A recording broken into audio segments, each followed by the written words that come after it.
تم مرزا بھی ہو، غالب بھی ہو، لیکن اپنے ضمیر سے پوچھ کر تو بتاؤ کہ تم مسلمان بھی ہو۔ آج جس پر میں بات کرنے لگا ہوں وہ ہے پسند۔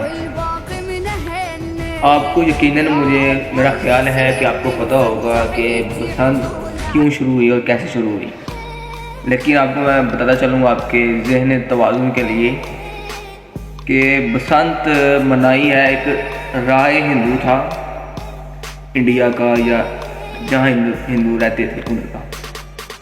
اس نے آقا علیہ السلام کی گستاخی کی اور سیدہ طیبہ طاہرہ عابدہ ساجدہ راکعہ حضرت فاطمۃ الزہرا رضی اللہ تعالی عنہ ان کی گستاخی کی، اور اس گستاخی کرنے کے خوشی میں ہندو کی بستی والوں نے اور اس نے یہ پسند منائی۔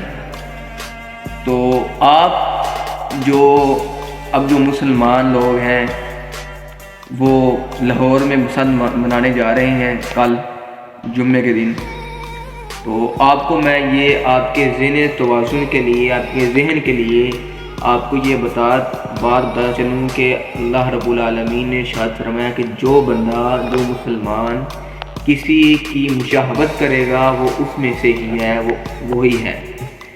ایک واقعہ سنا ہوگا آپ نے حضرت موسیٰ علیہ السلام کا کہ دریا کو اس خدا نے اپنی خدائی کی سے اس کو چیرا، اس کو پھاڑ دیا درمیان سے، اور حضرت موسیٰ علیہ السلام کی جو قوم تھی، ان کے جو گروہ تھا وہ گزر گیا، اور فرعون کا گروہ جو ہے وہ غرق ہو گیا ادھر ہی۔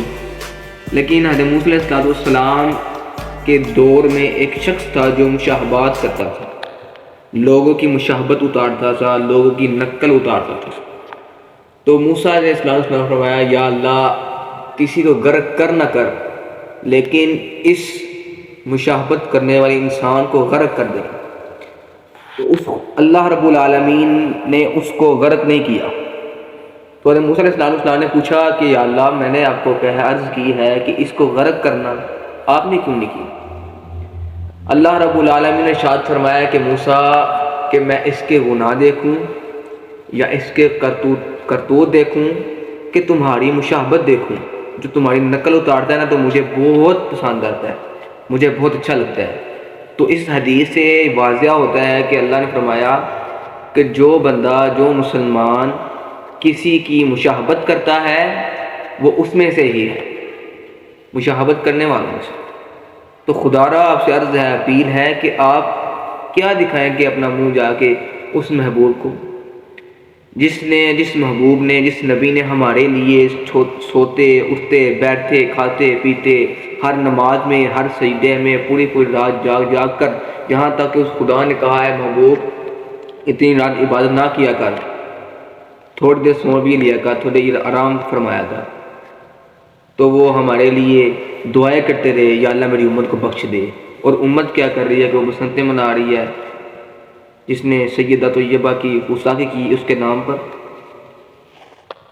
عرض ہے کہ آپ تھوڑی سی شرم کر لیں، اس امت میں داخل ہونے کے لیے نبیوں نے التجا کی، دعائیں کی کہ یا اللہ ہمیں امت محمدی میں پیدا کر۔ آپ اس امت میں پیدا ہیں جس امت ارادہ کرے گی نیکی کا، اور خدا نیکی کا صلہ پہلے ادا کر دے گا۔ خدا را آپ سے اپیل ہے کہ آپ کافر نہ بنیں۔ آپ نے بروز قیامت حضور صلی اللہ علیہ وسلم کو اپنا چہرہ دکھانا ہے۔ کس چہرے سے، کس منہ، کون سا منہ دکھائیں گے نبی پاک صلی اللہ علیہ وسلم کو، جس نے آپ کی گستاخی کی، جس نے طیبہ طاہرہ کی گستاخی کی، ہم ان کی نقل کرتے رہے ہیں، ہم بسنتیں مناتے رہے ہیں۔ خدا را آپ بات ہے۔ تو علامہ اقبال نے کیا شعر کھینچا کہ تم مرزا بھی ہو، غالب بھی ہو، لیکن اپنے ضمیر سے پوچھ کر تو بتاؤ کہ تم مسلمان بھی ہو۔ خدا را ہمیں اللہ رب العالمین سے دعا ہے کہ اللہ رب العالمین ہمیں اس بسنت جیسی لعنت سے محفوظ فرمائے اور ہمیں نیک عمل کرنے کی توفیق عطا فرمائے۔